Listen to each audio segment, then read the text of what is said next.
Good morning friends. இப்போ நாம் பார்க்க போகிற ஒரு அருமையான ஒரு ஷார்ட் ஸ்டோரி ஆண்டன் செக்காவ் என்ற ஒரு ரஷ்யன் ரைட்டர் எழுதின எ நின்காம்பூப் எ நின் என்ஐஎன் காம்பூப் COMPOOP எ நின்காம்பூப். ஒரு நின்காம்பூப் அப்படின்னா a person of normal mind, ஒரு இடியட் அப்படின்னு கூட வச்சுக்கலாம். ஒரு ஒரு புத்திசாலித்தனம் இல்லாத ஒரு மனிதன் அப்படி கூட வச்சுக்கலாம். அந்த மாதிரி இருக்கக்கூடிய ஒன்று எ நின்காம்பூப். இந்த ஷார்ட் ஸ்டோரியில் மொத்தம் 4 கதாபாத்திரங்கள். இந்த 4 கதாபாத்திரம் கேரக்டரில் ஒரு கேரக்டருக்கு நேம் கொடுக்கல. அவர் தான் அந்த ஹவுஸ் ஓனர், அந்த வீட்டுக்கு சொந்தக்காரர். அவருடைய 2 குழந்தைங்க, அங்க 2 குழந்தைங்களை பார்த்துக்கிறதுக்கு ஒரு சில்ட்ரன் கவர்னஸ் அப்படின்னு பேர். அவங்க Julia Vasilyevna, Julia VASS Vass ILVENA, Julia வாசில்வேனா.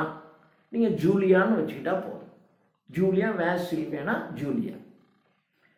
அவருக்கு 2 குழந்தைங்க. பையன் பேரு நிக்கோலாய், NICHOLAI, நிக்கோலாய். கொலாய் அப்படிதான் சொல்லுவாங்க, கொலாய். சீனிவாசன சீனுன்னு சொல்றோம் இல்லையா, அது மாதிரி நிக்கோலாய்ங்கிற கொலாய், நிக்கோலாய். அந்த பெண் குழந்தைக்கு பேரு இவான், IVAN, இவான், வான் அப்படின்னு சொல்லுவாங்க, வான். ஸோ இவான், நிக்கோலாய், ஜூலியா வாசில்வேனா, இந்த 2 குழந்தைங்களுடைய கவர்னஸ். அப்புறம் இந்த குழந்தைங்களுடைய அப்பா, அவருக்கு பேர் இல்லை. ஸோ இந்த 4 கதாபாத்திரங்கள் தான் இந்த கதை. இப்போ கதை ஆரம்பிக்குது. அந்த குழந்தைங்களுடைய அப்பா அந்த children governance Julia Vasilyevna, Julia என்பவங்களை, நீங்கள் பணம் கேட்டீங்கல்ல, நீங்கள் ரீடிங் ரூம் வாங்க அப்படின்னு சொல்லிட்டு ரீடிங் ரூம் போகிறாரு. ஜூலியா வாசில்வேனாவும் அவங்களுக்கு கொஞ்சம் பண தேவை, வேலை பார்த்துட்டு இருக்காங்க. இந்த வீட்டில் கவர்னஸ், குழந்தைங்களை பார்த்துக்கிற ஒரு சில்ட்ரன் கவர்னஸாக வேலை பார்க்குறாங்க. ஸோ நம்ம பணம் தர போகிறாங்க என்று அந்த ரீடிங் ரூமுக்குள்ளே அவங்க போகிறாங்க. உடனே அவர் ஆரம்பிக்கிறார். சரி, உங்களுக்கு நம்ம மாதம் 30 ரூபிள், அந்த நாட்டினுடைய காயின் ரூபிள், அமெரிக்காவில் டாலர் இருக்கிற மாதிரி, நம்ம நாட்டில் ருப்பீஸ் இருக்கிற மாதிரி, ரஷ்யாவில் ரூபிள். உங்களுக்கு மாதம் மந்த்லி 30 ரூபிள்ஸ் தர்றதுன்னு பேசணும் இல்லையா அப்படின்னாரு. 40 ரூபிள்ஸ்னு பேசணும் சார்.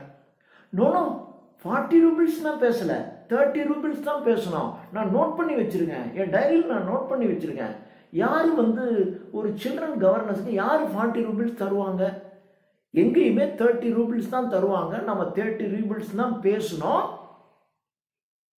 அப்படின்னு சொல்றாரு. சொன்ன உடனே அந்த அம்மாவுக்கு ஒன்றும் சொல்ல முடியல, அப்படியே சைலண்டா இருக்காங்க. சரி, அப்போ 30 ரூபிள்ஸ் ஒரு மாதத்துக்கு. இப்போ நீங்க 2 மந்த்ஸ் வேலை செய்றீங்க இல்லையா? 2 months 5 days sir. No, only 2 months. என்ன நீங்க கால்குலேட் பண்றீங்க? நீங்க வேலைக்கு 2 மாதங்கள் தான் ஆகுது. நான் டைரியில் நோட் பண்ணி வச்சிருக்கேன். ஸோ 2 மந்த்ஸ் தான். 2 மந்த்ஸ் 5 daysன்னு சொல்றீங்களே, ஒன்லி 2 மந்த்ஸ். அப்போ 30 ரூபிள்ஸ் ஒரு மாசத்துக்கு. அப்போ 2 மாசத்துக்கு 2 × 30 60 ரூபிள்ஸ். ஓகே அப்படின்றாரு. இந்த அம்மாவுக்கு ஒண்ணுமே பதில் சொல்ல முடியல, சைலண்டா இருக்காங்க, அப்படியே பேசாம இருக்காங்க. அவங்களுக்கு அப்படியே ரொம்ப வருத்தமா இருக்கு, முகமெல்லாம் வருத்தம் தெரியுது, ஆனாலும் சைலண்டா இருக்காங்க. அப்போ 60 ரூபிள். ஓகே. அதுக்கப்புறம் இந்த 2 மாதத்துல பாத்தீங்கன்னா 9 சண்டேஸ் வந்திருக்கு இல்லையா? கேலண்டர் எடுத்து செக் பண்ணி பாருங்க. மொத்தம் இந்த 2 மாதத்துல 9 சண்டேஸ் வந்திருக்கு. அப்புறம் 3 நேஷனல் ஹாலிடேஸ் வந்திருக்கு. அப்போ 9 + 3 12. அப்போ மந்த்லி 30 ரூபிள்ஸ். அப்போ 30 நாளைக்கு 30 ரூபிள் அப்படின்னா ஒரு நாளைக்கு 1 ரூபிள். நீங்க 9 சண்டே நீங்க ஒர்க் பண்ணல, 3 நேஷனல் ஹாலிடேஸ் வந்திருக்கு, அதுக்கு ஒரு 3 நாள் நீங்கள் ஒர்க் பண்ணல. So 9 + 3 12 days. அப்போ அந்த 12 டேஸ்க்கு 12 ரூபீஸ். கரெக்டாக 12 ரூபீஸ் நம்ம டிடெக்ட் பண்ணிக்கலாம். அப்புறம் 12 ரூபீஸ் டிடெக்ட் பண்ணிக்குவோம். நிக்கோலாய்க்கு உடம்பு சரியில்லாமல் போச்சு. ஞாபகம் இருக்கா அவங்களுக்கு? ஒரு தடவை சீரியஸாக அவனுக்கு உடம்பு சரியில்லாமல் போச்சு. அப்போது நீங்கள் நிக்கோலாயை கவனிக்கலை. அவன் உடம்பு சரியில்லாமல் இருந்தான், நீங்கள் அவனை கவனிக்கலை. அதுக்கு பதிலாக இவானை மட்டும்தான் நீங்கள் கவனிச்சிங்க. அப்போ நிக்கோலாயை கவனிக்கலை. உங்களுக்கு 2 பேரையும் பார்த்துக்கிறதுக்கு தான் நம்ம சம்பளம் பேசியிருக்கோம். நீங்கள் நிக்கோலாய்க்கு உடம்பு சரியில்லை, அதனால் அவனை கவனிச்சிக்கல, நீங்கள் இவான் மாத்திரம் தான் கவனிச்சுக்கிட்டீங்க. அப்புறம் உங்களுக்கு வந்து டூத் ஏக், உங்களுக்கு பல்வலி வந்துச்சு. ஞாபகம் இருக்கா? 3 நாள் நீங்கள் 3 நாள் பல்வலியில் ரொம்ப கஷ்டப்பட்டீங்க. அப்போ எங்கள் வீட்டு அம்மா கூட, ஏன் நீ சிரமப்படுற, லஞ்சுக்கு அப்புறம் நீங்கள் வேலை செஞ்சால் போதும் அப்படின்னு சொன்னாங்க. ஞாபகம் இருக்கா? கரெக்ட். அந்த 3 நாள் நீங்கள் லஞ்சுக்கு அப்புறம் தான் வேலை செஞ்சுருக்கீங்க. நிக்கோலாய்க்கு கிளாஸ் எடுக்கலை, அவனை நீங்கள் கவனிச்சிக்கல, இவான் மாத்திரம் தான் கவனிச்சிருக்கீங்க. ஸோ இப்போ இதுக்கு ஒரு 7 ரூபிள்ஸ். அப்போது அந்த 9 + 3 12 டேஸுக்கு ஒரு 12, இது ஒரு 7. So 12 + 7 19 roubles. ஓகே, அதில் ஒரு 12 + 7 இந்த ரூபிள்ஸை நம்ம டிடெக்ட் பண்ணிக்கணும். கரெக்டா? நல்லா செக் பண்ணிங்க, கணக்கு கரெக்டாக இருக்கணும். ஸோ 12 + 7 ரூபிள்ஸ் நம்ம லெஸ் பண்ணிக்கணும். அப்புறம் வேறெல்லாம் கரெக்டாக தான் இருக்குது. எனக்கு ஞாபகம் வந்துருச்சு. நீங்கள் சில்ட்ரன் கவர்னஸ், அப்போ குழந்தைங்களை கரெக்டாக கவனிச்சிக்க வேண்டியது உங்களுடைய வேலை. ஒரு தடவை நீங்கள் நம்ம வீட்டில் வந்து உங்களுக்கு கரெக்ட் டீ குடிக்கும்போது ஒரு கப்பன் சாசரை நீங்கள் கீழே போட்டு உடைச்சிட்டிங்களே, ஞாபகம் இருக்கா? கரெக்ட். அந்த கப்பன் சாசர் ரொம்ப காஸ்ட்லியான கப்பன் சாசர். அது அந்த கப்பன் சாசருக்கு ஒரு 2 ரூபிள் நம்ம போட்டுக்கலாம். 2 ரூபிள் நான் டிடெக்ட் பண்ணிக்கலாம். நான் ரொம்ப கரெக்டாக இருப்பேன், அதுக்கு அது ரொம்ப விலை கூட. உங்களுக்காக அதில் நான் பாதி ஷேர் பண்ணிக்கிறேன், நீங்கள் 2 ரூபிள் மாத்திரம் உங்கள் அக்கௌண்ட்லேருந்து டிடெக்ட் பண்ணால் போதும். ஓகே அப்படின்னு சொல்கிறாரு. இதெல்லாம் சொன்ன உடனே அந்த அம்மாவுக்கு அப்படியே விடன்னு வருது. என்ன சொல்கிறதுனே தெரியல. அப்படியே வருத்தம் முகத்தில் ஃபுல்லாக தெரியுது. அப்படியே கண்களில் தண்ணீர் கோக்குற மாதிரி வந்துருச்சு. என்ன சொல்கிறதுனே தெரியாமல் அப்படியே பார்த்துட்டே இருக்காங்க. அவ்வளோதான், $2 மட்டும் நான் அதுக்கு லெஸ் பண்ணிக்கிறேன். அப்புறம் நீங்கள் சில்ட்ரன் கவர்னஸ், அப்போ சில்ட்ரனை கரெக்டாக கவனிச்சிக்க வேண்டியது உங்களோட டியூட்டி. நீங்கள் ஒரு நாள் பார்த்தீங்கன்னா நீங்கள் ஒழுங்காக கவனிக்கலை. அதனால நம்ம நிக்கோலாய் என்ன பண்ணான்னா, அந்த மரத்து மேலே ஏறினா, ஞாபகம் இருக்கா உங்களுக்கு? அம்பாட்டு கேர்லெஸ்ஸாக ஏறிட்டான். அப்படி ஏறிட்டு இருக்கும்போது அவனுடைய ஜாக்கெட், அந்த குழந்தைங்க போடுற ஒரு ஜாக்கெட், அந்த ஜாக்கெட் வந்து கிழிஞ்சு போச்சு. அது ரொம்ப காஸ்ட்லி ஜாக்கெட். அது என்ன பண்ண முடியும் நான்? அப்போது அதுக்கு ஒரு 10 ரூபிள்ஸ் நம்ம லெஸ் பண்ணிக்கலாம். 10 ரூபிள்ஸ் நான் டிடெக்ட் பண்ணிக்கிறேன். அவ்வளோதான், வேற ஒன்று. நான் அதுக்கு ஒரு 10 ரூபிள்ஸ். அப்போது கப்பன் சாசருக்கு ஒரு 2 ரூபிள். இந்த நிக்கோலாயினுடைய ஜாக்கெட் கிழிஞ்சு போனதுக்கு ஒரு $10, 10 ரூபிள். இன்னொன்று இப்போ தான் ஞாபகம் வருது. நம்ம மெய்ட் சர்வெண்ட் இருக்கான். நீங்கள் ஒரு சில்ட்ரன் கவர்னஸ் அப்படின்னா அந்த சில்ட்ரனுடைய எல்லாத்துக்கும் நீங்கள் தான் பொறுப்பு. ஆனால் நீங்கள் ஒரு அலட்சியமாக இருந்ததுனால நம்ம இவானுடைய ஷூவை நம்ம வீட்டினுடைய மெய்டு சர்வெண்ட் திருடிட்டு போயிட்டான். ஞாபகம் இருக்கா? நம்ம கூட ஷூ காணும் தேடிட்டு இருந்தவங்க ஞாபகம் இருக்கா? மெய்ட் சர்வெண்ட் திருடிட்டு போயிட்டான். அது உங்களுடைய கேர்லெஸ்னஸ்னால நடந்த விஷயம் அது. அப்போது அந்த ஷூவுக்கு ஒரு 5 ரூபிள்ஸ் மட்டும் டிடெக்ட் பண்ணால் போதும், அதுக்கு மேலே வேண்டாம். அவ்வளோதான் இது மட்டும். அப்போது அது ஒரு ஹாலிடேஸுக்கு ஒரு 12 + 7 ரூபிள்ஸ். அப்புறம் கப்பன் சாசருக்கு ஒரு 2 ரூபிள்ஸ், ஜாக்கெட்டுக்கு ஒரு 10, இந்த ஷூவுக்கு ஒரு 5. இது எல்லாம் மொத்தம் 60 ரூபிள்ஸில் இதெல்லாம் கழிச்சிங்கன்னா 14 ரூபிள்ஸ் உங்களுக்கு பாக்கி இருக்குது. கரெக்டாக 14 ரூபிள் நான் உங்களுக்கு தரணும், இப்போ தரேன் அப்படின்னு எழுதுறாரு. இதில் ஆக்சுவலாக பார்த்தீங்கன்னா 24 ரூபிள் தரணும். இவன் சொல்கிற இந்த கணக்குப்படி பார்த்தீங்கன்னா, கணக்கை கரெக்டாக கழிச்சு பார்த்தீங்கன்னா 12 + 7 19. அப்புறம் 2 rouble cup and saucer 21, 10 rouble jacket கிழிஞ்சதுக்கு 31, 5 ரூபிள் ஷூவுக்கு 36, நீங்கள் 60 36 கழிச்சு பார்த்தீங்கன்னா என்ன வருது? 24 ரூபிள்ஸ் வருது. அடிச்சு விட்றான்.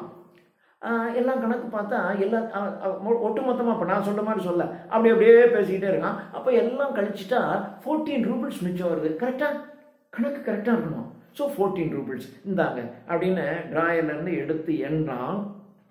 நம்ம நின் காம்பு ஒரு முட்டாள்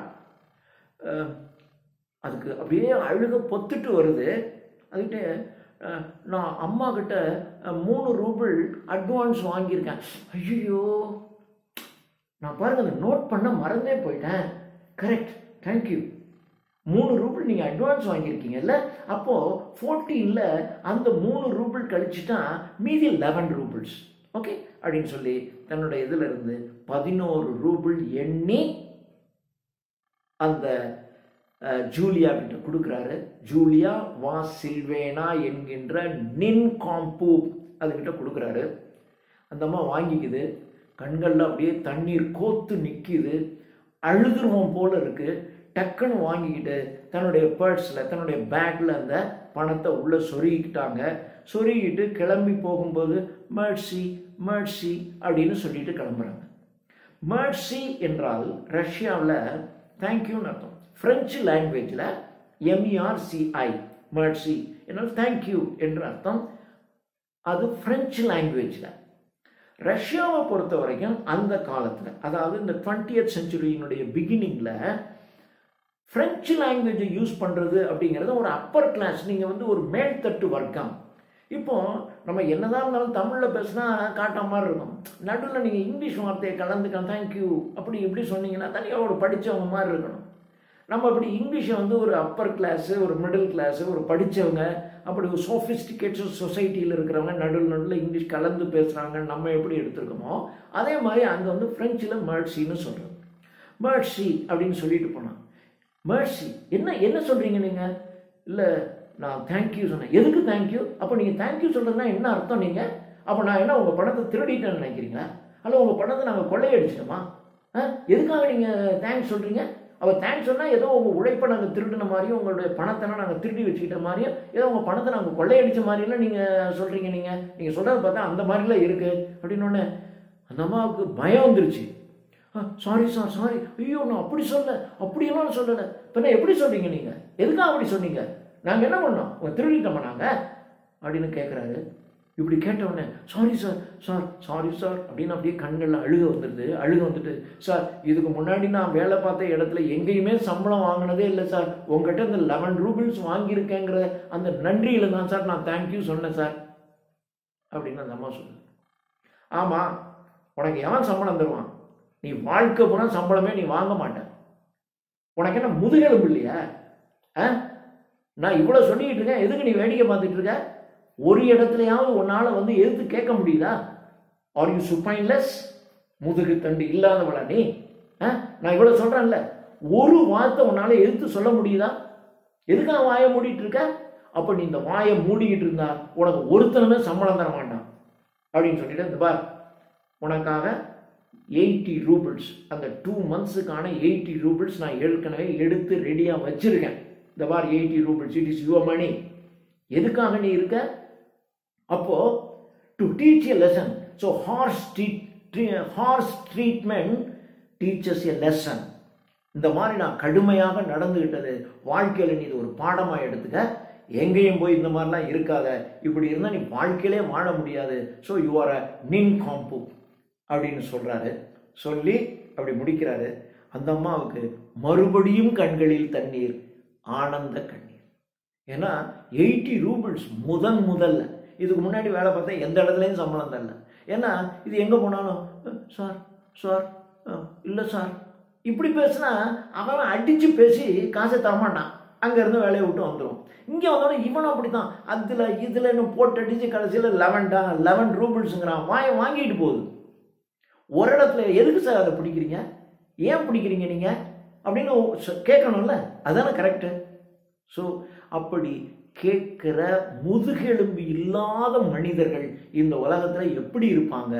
இந்த மாதிரியான மனிதர்களுக்கு ஹார்ஷ் ட்ரீட்மெண்ட் தான் அவங்களுக்கு ஒரு லெசனை கற்றுக் கொடுக்கும் என்று ஒரு ஹார்ஷ் ட்ரீட்மெண்ட்டை இவர் கற்றுக் கொடுக்கிறார் என்ற இந்த சிறுகதையை முடிக்கிறார். இதோட கதை முடியுது. பட் எனக்கு இதோட தொடர்புடைய 2 சின்ன சின்ன பேரபிள்ஸ் நான் சொல்கிறேன் பாருங்க. ஒருத்தன் ஒரு கடையில் ஒருத்தன் இங்கே இருக்கான். அந்த கடைக்கு ரெண்டு பேர் அண்ணன் தம்பி. ஒரு அண்ணன் இங்கே இருப்பார், தம்பி அங்கே இருப்பான். இவன் போய் ஒரு பொருள் பார்த்துக்கிட்டு இருப்பான். பொருளை பார்த்துக்கிட்டு இவனுக்கு ஒரு பொருள் பிடிக்குது. பிடிச்சோடனே இது என்ன விலை அப்படின்னு கேட்பான் அங்கே தம்பிக்கிட்ட. தம்பி அங்கே இருந்துட்டு இருங்க கேட்டு சொல்கிறேன், அண்ணே இந்த பொருள் என்ன விலைண்ணே அப்படிமா. அப்படின்னோடனே அவன் சொல்லுவான், அதுவாப்பா அது 2800 அப்படின்னு சொல்லுவான். சொன்ன உடனே அவன் அண்ணன் வந்து இதை 2300 சொல்கிறாங்க. 2800 இவன் இங்கேருந்து குரல் கொடுக்குறான். பொருள் வாங்குறவன் காதலையும் விழுகுது, தம்பி காதில் 2300 அண்ணன் சொல்கிறாங்க. நீங்கள் 2300 கொடுங்கன்னொடனே நம்ம ஆள் என்ன பண்ணுவான்னா, ஆஹா அவன் 2800 சொல்கிறான், இவன் 2300 தான் 300ன்னு நினச்சிக்கிட்டு நம்மகிட்ட 2300 கேட்குறான் அப்படின்ட்டு நைஸாக பாக்கெட் வந்து டக்குன்னு 2300 எடுத்து கொடுத்துட்டு பொருளை வாங்கிட்டு போயிடும். ஆக்சுவலாக அந்த பொருளினுடைய விலை 1800. 1800 பொருளை அவங்க 2800ங்கன்னா இவனுக்கு தப்பாக காதில் விழுந்த மாதிரி 2300 உடனே இவன் நினச்சிக்கிட்டான், ஆகா 2800 அவன் சொல்கிறான், இவன் 2300 500 நமக்கு லாபம் கிடைக்குதுறான்னு திருட்டு போய் இவனும் திருடன். அவன் திருடன், அவனை விட இவனும் பெரிய திருடன், திருட்டு போய் ஆகான்னு வாங்கிட்டு போயிட்டான். அப்போ 2 பேரும் சிரிச்சுக்கிறான், ஆஹா 1800 பொருளை 2300 வித்துட்டோண்டா அப்படின்னு. ஸோ இதுதான் வாழ்க்கை. இன்னொரு கதையும் நான் உங்களுக்கு சொல்கிறேன். இது ஒரு சின்ன கதை, அதுதான் கதை. இது உங்களுக்கு இன்னொன்று சொல்கிறேன். ஒரு அப்பா ஒரு ஆப்டிக்கல் ஷாப் வச்சுருக்காரு. வயசாயிடுச்சு. அடுத்து தன்னுடைய பையனுக்கு அந்த பொறுப்பை ஒப்படைக்கிறார். அப்போ பொறுப்பை ஒப்படைக்கும் போது அவர் சொல்லிக் கொடுக்குறார், எப்படி நீ வந்து வியாபாரம் பண்ணணும் அப்படின்னு. முதல்ல ஒன்றும் இல்லை, அந்த யாருக்கு கண்ணாடி வேணுமோ அவரை வந்து இந்த சேரில் உட்கார வை, ஏதாப்புல மிரர் இருக்கும் அங்கே உட்கார வை, அவருக்கு எந்த மாடல் கிளாஸ் பிடிக்குதோ அதை எடுத்து அவர் கண் முன்னாடி நல்ல அது ஏற்கனவே நல்லா தான் இருக்கு, வெல்வெட் கிளாத்னால நல்லா தொடச்சி அவர் கண்ணில் நீ மாட்டி விடு. மாட்டி விட்டுட்டு இப்போ நீ சொல்லு $20 $20 அப்படின்னு சொல்லு. சொல்லிட்டு இப்போ அவருடைய கண்ணாடியில் அவனுடைய ஃபேஷியல் எக்ஸ்பிரஷன் எப்படி இருக்குன்னு பாரு. இவனுக்கு கண்ணாடி மாட்டோன்னே அந்த கண்ணாடியை பார்த்துக்கிட்டு தான் அழகாக ரசிச்சுக்கிட்டு தான் இருப்பான். கண்ணாடியை மாட்டோன்னே தனக்கு எப்படி இருக்குது அப்படின்னு ரசிச்சுக்கிட்டே இருப்பான். முகத்தில் சேஞ்சஸ் இல்லை அப்படின்னா ஃப்ரேமுக்கு தனியாக $5 அப்படின்னு சொல்லு. கண்ணாடி மாட்டி விட்டு $20ன்னு சொல்லு. அவன்கிட்ட எந்த சேஞ்சஸும் இல்லைன்னா ஃப்ரேமுக்கு தனியாக ஒரு $5 அப்படின்னு சொல்லு. அப்பையும் அவன் முகத்தை பாரு. அப்போயும் அவன்கிட்ட ஒன்றும் இல்லைன்னா ஃபிட்டிங் சார்ஜ் ஒரு $2 அப்படின்னு சொல்லு. அப்போ அவன் முகத்தில் சேஞ்ச் வந்துச்சுன்னா விட்டுட்டு, அப்போவும் அவன் முகத்தில் எந்த சேஞ்சும் இல்லாமல் அவன் ரசித்து பார்த்துக்கிட்டு இருந்தான்னா, மகனே சூப்பர் இழிச்சவாயன் என் நின் காம்பு அவங்ககிட்ட மாட்டியிருக்கான், நீ என்ன வேணாலும் சொல்லி அவங்ககிட்ட இருந்து எவ்வளோ வேணாலும் வசூல் பண்ணிடு என்று தன்னுடைய பையனுக்கு சொல்லி கொடுப்பதாக இது ஒரு சின்ன கதை. இதுதான் அந்த நின் காம்பு. ஞாபகம் வச்சுக்கணும். எந்த இடத்துலையும் நம்முடைய உரிமைகளை விட்டு கொடுக்காமல் பேசணும். நான் 2 மாதம் வேலை பார்த்துருக்கேன், 2 months 5 days வேலை பார்த்துருக்கேன், 40 ரூபாய்ன்னு எனக்கு பேசியிருக்கீங்க, அதை எனக்கு கொடுங்கன்னு அப்படி உரிமையோடு கேட்டு அந்த பணத்தை நமக்கு வாங்க தெரிஞ்சிருக்கணும். அதைத்தான் இந்த கதையில் ஆண்டன் செக்அவுட் நமக்கு விளக்கி சொல்லுகிறார். தேங்க்யூ.